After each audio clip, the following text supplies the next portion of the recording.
Good afternoon. I would like to welcome everyone to this ECR Group press conference. As you know, tomorrow the European Parliament will very likely adopt a report and a resolution to formally launch the procedure to change the EU treaties under Article 48 of the Treaty on the European Union. This was preceded by the Conference on the Future of Europe, a project that, from the ECR point of view, was neither diverse nor open to debate and mainly gave a voice to those in favor of a more powerful EU, which is why the ECR walked out in the end. Because the follow-up process has since been negotiated largely outside of public visibility in many countries, the ECR Group would like to inform you of its warnings about the text that the Parliament's negotiators from the majority groups have produced. With us are our AFCO coordinator and shadow rapporteur, ACR MEP Jacek SARYUSZ-WOLSKIEGO, who was originally co-rapporteur on the report but withdrew in protest, and our two ECR co-chairmen, Professor Ryszard LEGUTKO and Nicola PROCACCINI. Our first speaker is our AFCO coordinator. Please, Mr. SARYUSZ-WOLSKIEGO, you have the floor. I should press something. Either you heard what I said at the plenary, or you can get it on paper from my office. So I do not intend to repeat what I said. It can be resumed in one sentence. We are against hijacking Europe by this anti-democratic, anti-federal project to turn EU, as we know, into a superstate.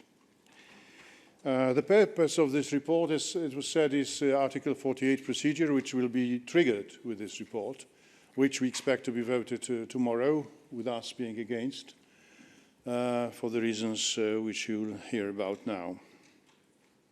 There are 267 changes in the treaties proposed. I was one of the 6 co-rapporteurs, and I left in the final stage when the principle announced at the beginning of consensus among the 6 co-rapporteurs was violated outright. No proposals which ECR presented were taken on board. That's why we left the group in July in protest. Those changes are revolutionary and mark a Copernican revolution in terms of political system of the Union. It is also irreversible in terms that once new treaties come into force, it is practically impossible to change.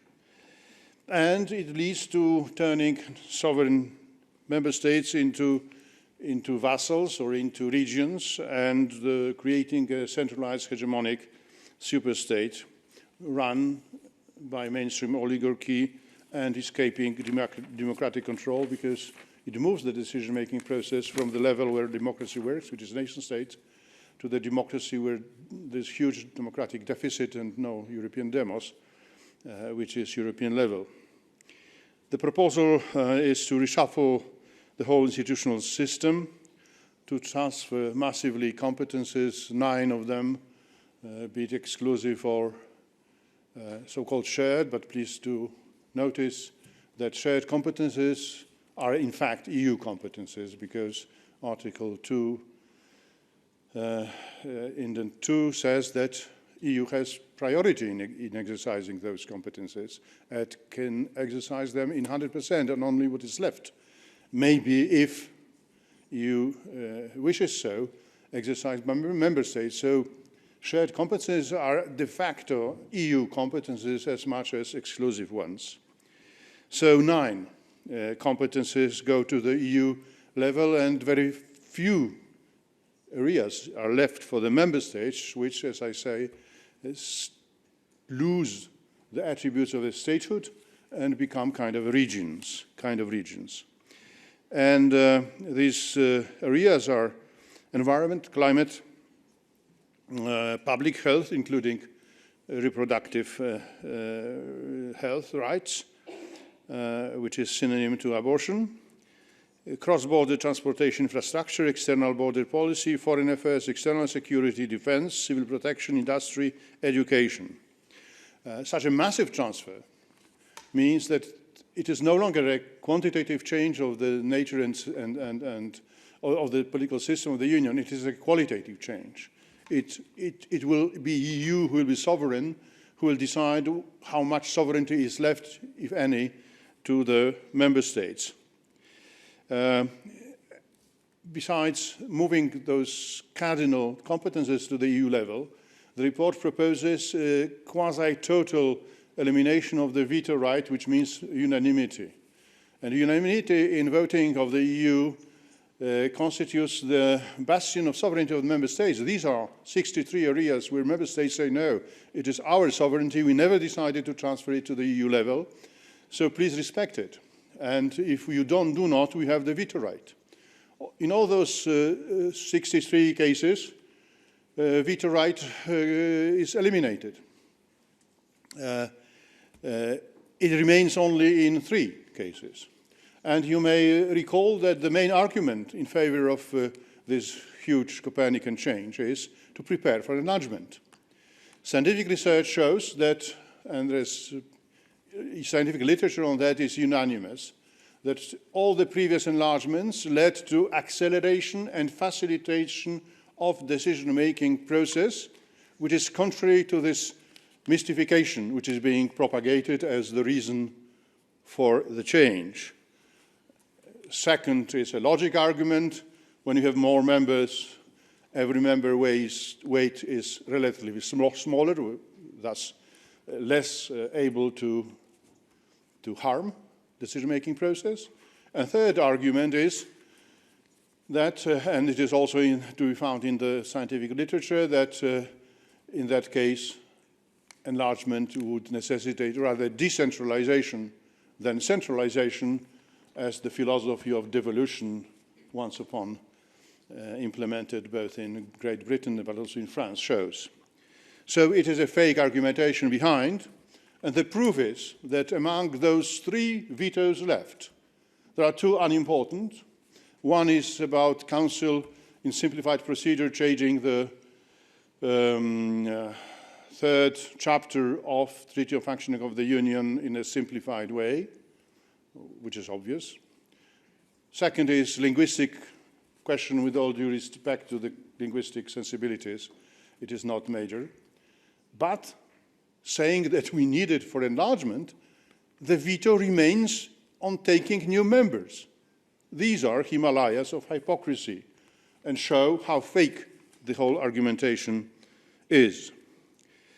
So, replacing unanimity in 33, nearly everywhere, places and liquidating veto right, and passing to qualified majority, by the way, changing the present double majority thresholds from 55 and 65% of states and population to 50-50, which means that big boys, big countries would be able to run alone the EU. For example, for Germany, France, Italy, and Spain, 57% of the population. Cooptation of 10 small countries is easy, it's a peanut.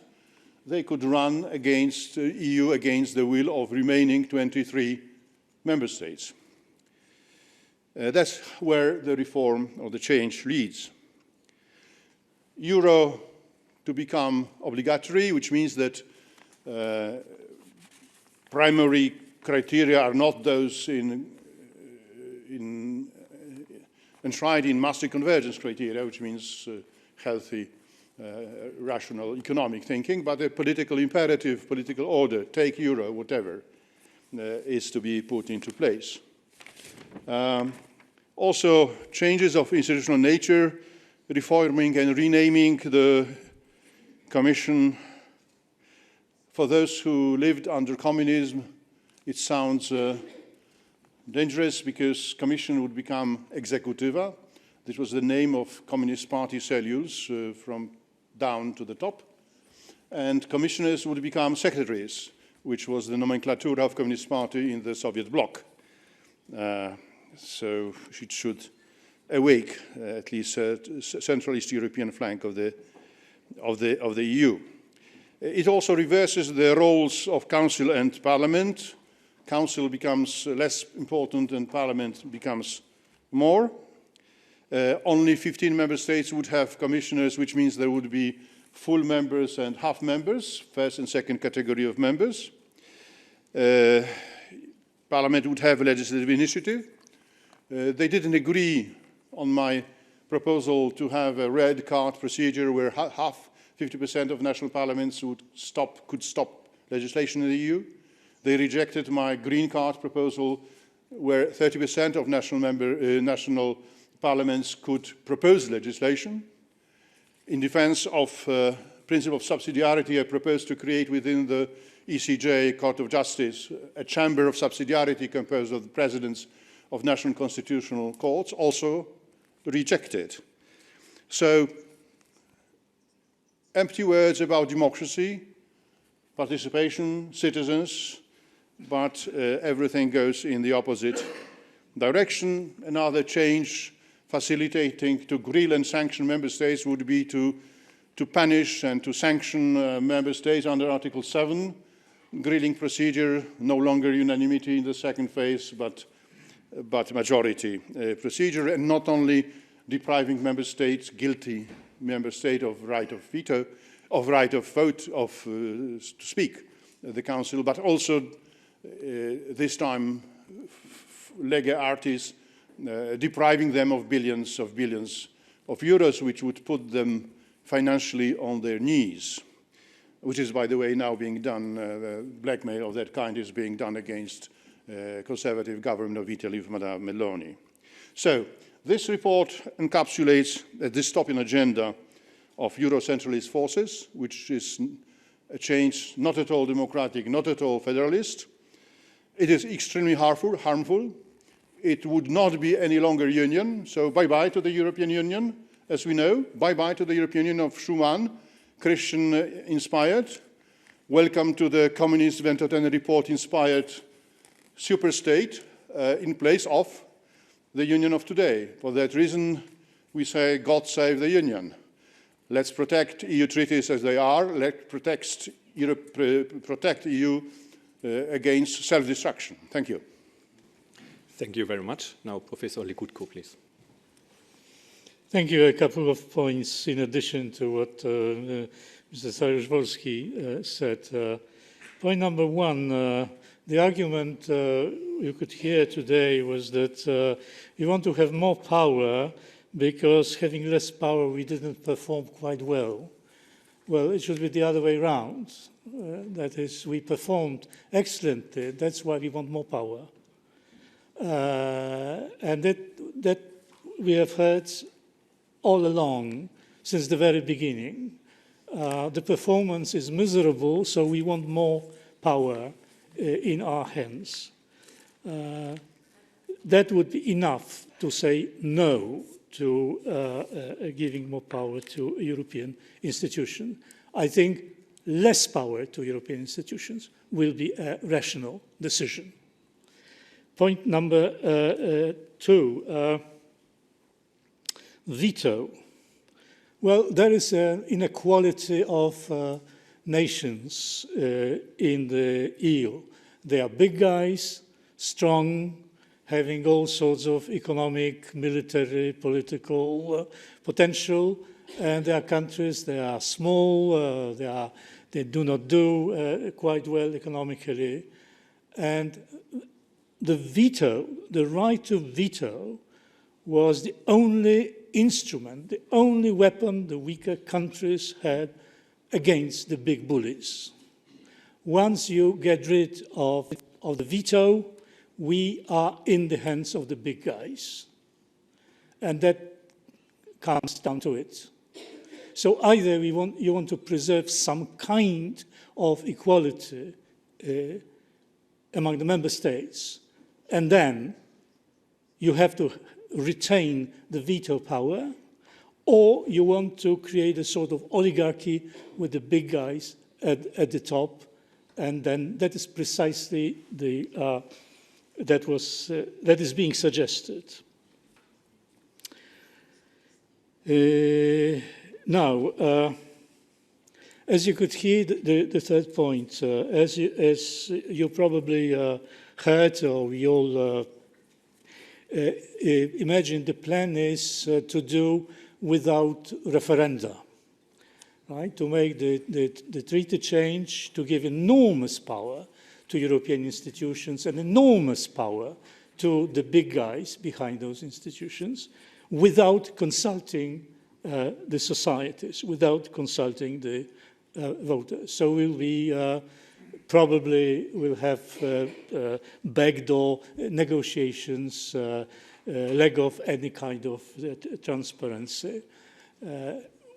No possibility of making any changes in the treaties without consulting the voters. I know that's the hardest part to swallow by the mainstream people, Mr. Verhofstadt and his colleagues, because they know very well when they come up with these ideas and will put it to vote by the people, they will lose. We have to keep the democratic standards. And the final point is, of course, a very serious threat of ideological despotism. We had, those of you who were present in the debate, which is still, I think, going on, you had these remarks about reproductive rights and, well, whatever, things like these. Up till now, theoretically at least, these were the matters to be decided in individual states, in the member states. Now the plan is to be a part of the EU ideology, which means that the EU will have the institutions to impose moral and philosophical issues on the people, and will have the instruments to punish those who have a different view. So I think the danger is a kind of creeping despotism. Thank you very much. Now, Mr. Procaccini, please. Yes.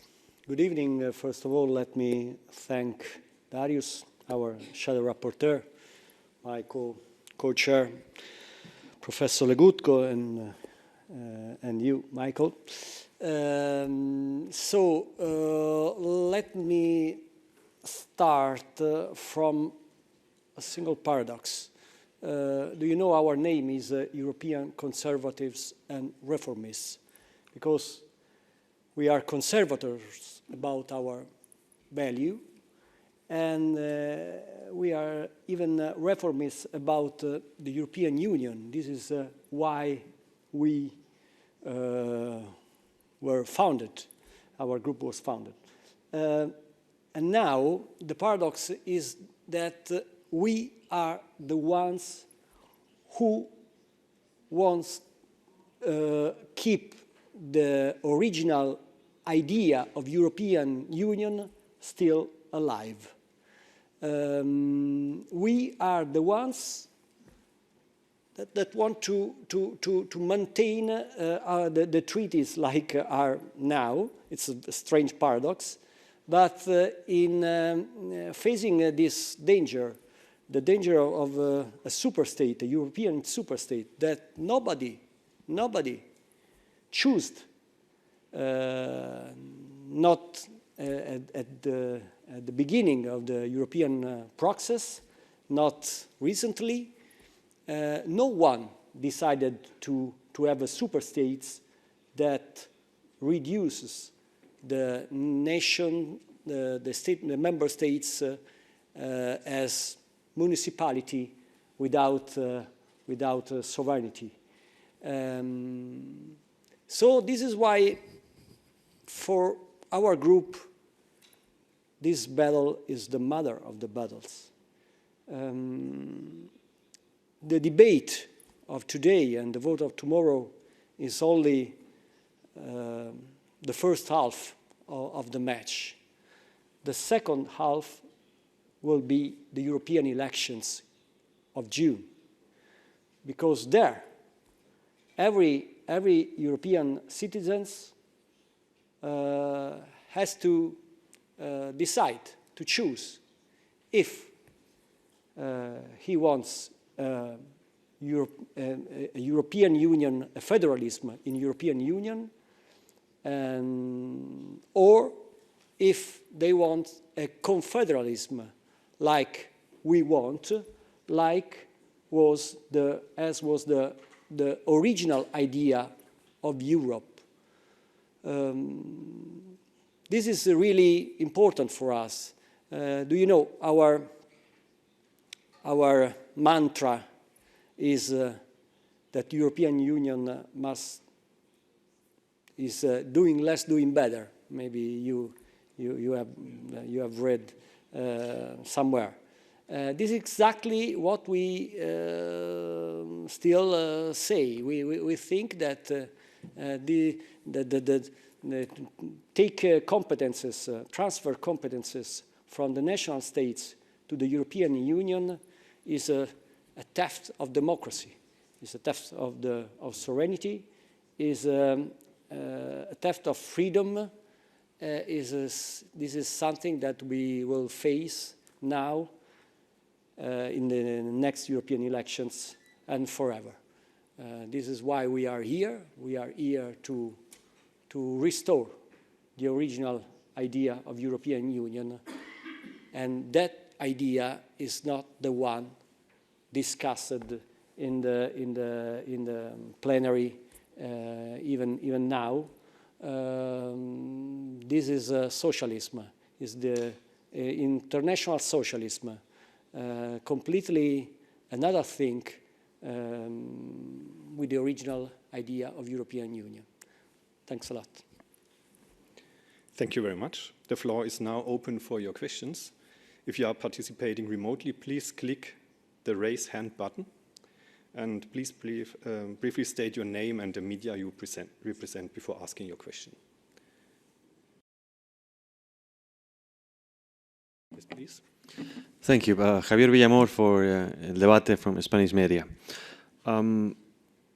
According to what you have said and what we have read in the last years, it seems that this project is a long project. I mean, it has been thought for a long time. Many people call it the United States of Europe somehow. I would like to know your thoughts about this. Are we going to this European, to this USSE somehow? And if you think that in the next elections, European elections on June next year, this could be changed, because it seems that whether there is a conservative or a leftist government, the project is still going on. Thank you.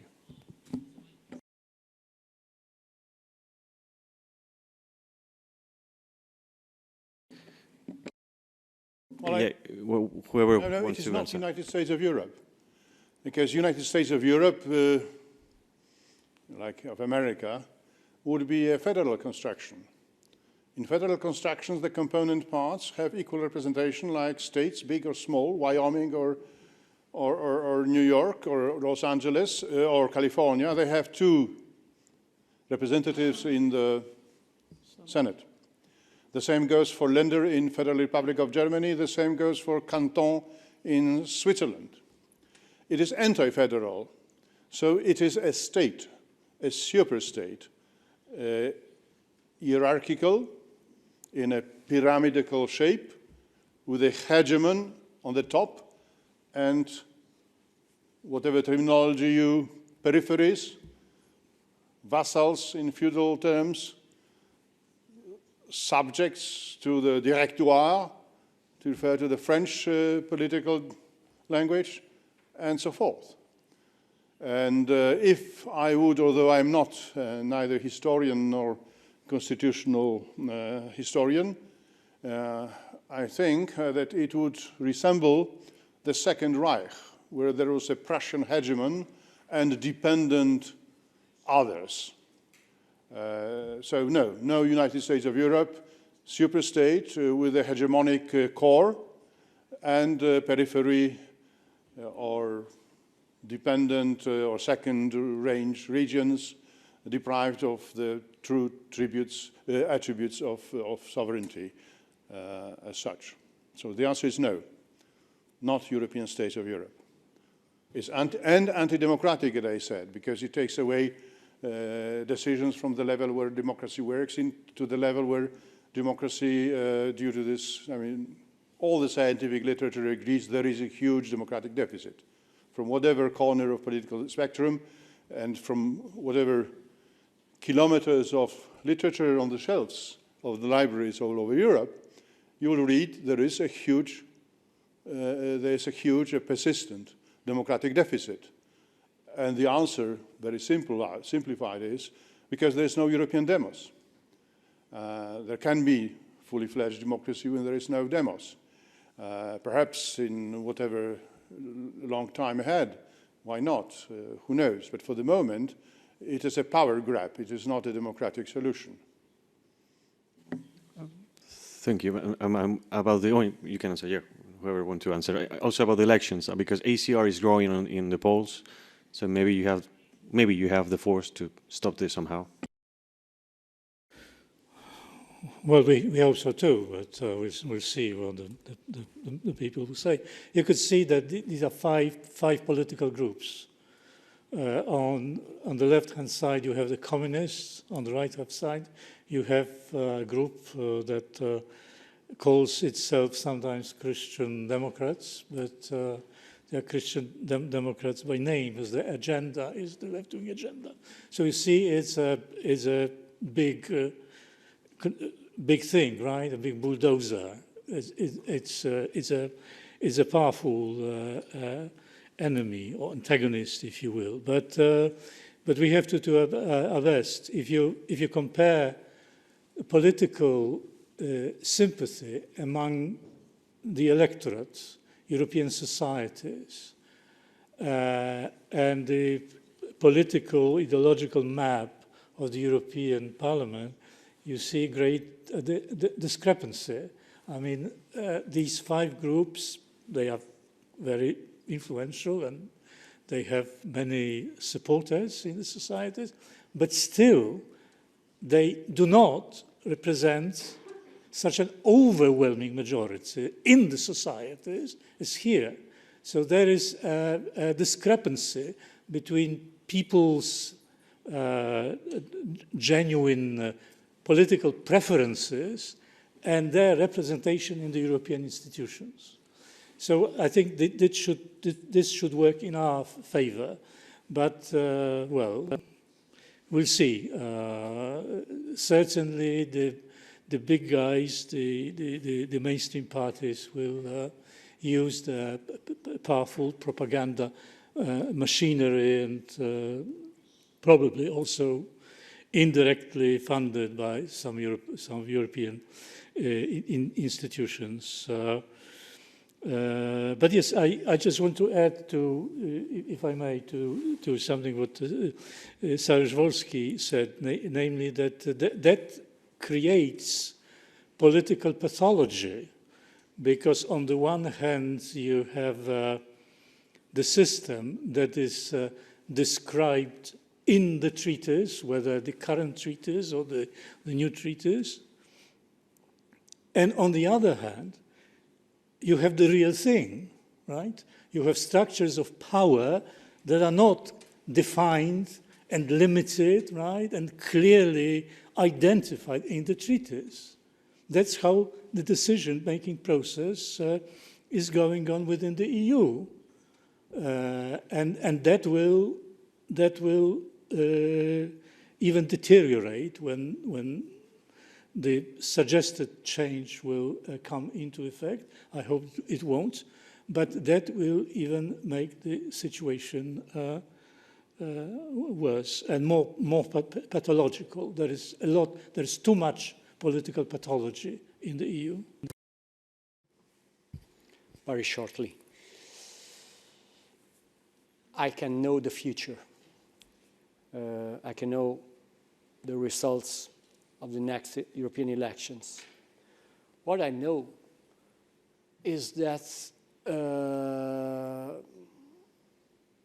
that we are strongly aware of our thoughts, of our topics. We talk for ourselves. We can talk for others. But I think we want to fight inside the Parliament. We don't want to fight outside the Parliament. We want to fight outside during the election, during the campaign, but our fight is inside. And we think that we can talk with everybody, with every group, with every single map, because I think that we have space for relationship with a lot of maps, a lot of delegations, and we can, I don't know if we will win or if we will resist to this project, but we'll do our part, our best, and I'm optimistic because I think that if you speak with your citizens in Spain or wherever, I think they love Spain, and I think they want to remain Spanish, and they want to have a European Union that respects the nations. So this is why we are optimistic. Okay, thank you very much. As we started the press conference with a delay and we have to leave the room, we should change the system, and I would suggest that you ask a short question with a short reply, and maybe the journalist could address the person they want to ask the question, please. Yeah. Je vais poser ma question en français. Est-ce que vous pensez que le... Sorry. I see that some of the interpreters have already left, so we have to switch in English. Ça va, on comprend. Bon. Est-ce que vous pensez que le retour d'un président républicain aux États-Unis, Trump ou un autre, peut favoriser les projets fédéralistes de Guy Verhofstadt, ou au contraire, favoriser votre vue de ne pas toucher au traité? Je vous renvoie, si vous permettez, à l'article qui est paru aujourd'hui, je pense, dans les Politico Europe, authored by l'auteur et professeur Andrew Michta from Atlantic Council, Scowcroft Center. The title is Federalized Europe is not in the American interest. Et vous allez trouver la réponse. Je pense que la même sera donnée par les démocrates et les républicains. Peut-être il y aura quelques nuances, mais en général, un super-État dégénéré, sous hégémonie qui est plutôt intéressé de pousser les Américains out of Europe, de tirer les Russes en Europe, de créer un espace de Lisbonne à Vladivostok, d'affaiblir l'OTAN, ne sera pas au goût de profound state of America, ni aux administrations de la Maison-Blanche. Mais je vous conseille de lire l'article, je pense que c'est aujourd'hui, Federalized Europe is not in the interest of America. Et aussi pour des raisons de sécurité de l'Amérique. L'Europe qui ne va pas être un associé, un allié dans la confrontation avec les grands pouvoirs très dangereux aujourd'hui comme la Russie, la Chine et qui autres, ne peut pas être dans l'intérêt de l'Amérique. Et puis même le plus centraliste, pas fédéraliste en Europe, au fond de leur cœur, ils se rendent compte que sans le parapluie de sécurité américaine, avec cette force de frappe ridicule française et cette philo-russophilie allemande, on n'ira pas loin, étant donné que les Russes pourront se réarmer, comme disent les services secrets d'Allemande en 5 à 8 ans pour attaquer l'OTAN, cette fois-ci, l'OTAN par Ukraine, l'OTAN, ce n'est pas une voie viable, parce que ça touche à l'essence existentielle de notre vie, de nos États, de nos citoyens, et fini les jeux de M. Verhofstadt et ses amis. Merci. Okay, I would like to ask let me add just a thing. Charles de Gaulle, you know, he was one of the founding fathers of the European Union. I don't think he should be agreed with this project. I don't think he lived and died for this. He was for not for a federalist European Union, but for a confederalist European Union. It is exactly our position. Okay, thank you very much. Unfortunately, we have to close the press conference here. One sentence. I mean, on the website of our, the leaders of our group speeches posted on the website, including mine and also on my Twitter. You will find it there. Thank you.